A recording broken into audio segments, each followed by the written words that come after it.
जयनारायण मिश्र जो बयान को नहीं तेजी विवाद ताकू नहीं मुह खोली जयनारायण मिश्र और स्टांड रे से कौन प्रकार परिवर्तन करेंगे ना। देखु जयनारायण मिश्र कौन कहते बड़ सूचना आसूची मु जहा कही मो स्टांड रे परिवर्तन नाही। उत्कल कलिंग कौशल मिसी ओडिशा तैयारी होइतिला। वंदे उत्कल जननी रे केवल ओडिशार प्रशंसा अछि। वंदे ओडिशा जननी करंतु मोर कोनोसी आपत्ति नाही, किंतु गोटे अंचलर जयगान को आपण ग्रहण करि पारुछंती कि बोली उल्टा प्रश्न करिसंती जयनारायण। कोन कहिसंती जयनारायण मिश्र आसतु सुनिबा।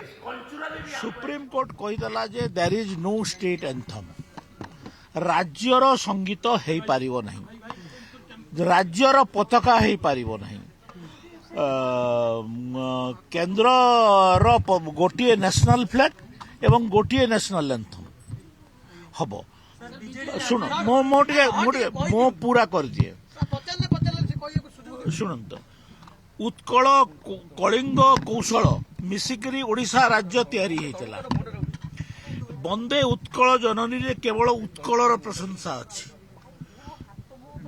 मु ओडिशा वंदे ओडिशा जननी करंतु मोर किछि आपत्ति नाही, किंतु तीनिटा अंचल को मिसेकरी आपण ओडिशा प्रदेश करिवे एवं गोटिए अंचलर जयगान हबो आ दुईटा अंचल को छाड़ी दिया जिवो। एटा आपण माने ग्रहण करि पारुछंती कि? तो मु सही कथा कहूची जे ओडिशार विकास समस्त अंचलर विकास हेले जेकि ओडिशार विकास हबो एवं समस्त अंचलर विकास करा जाऊ। मु सही कथा कहूची।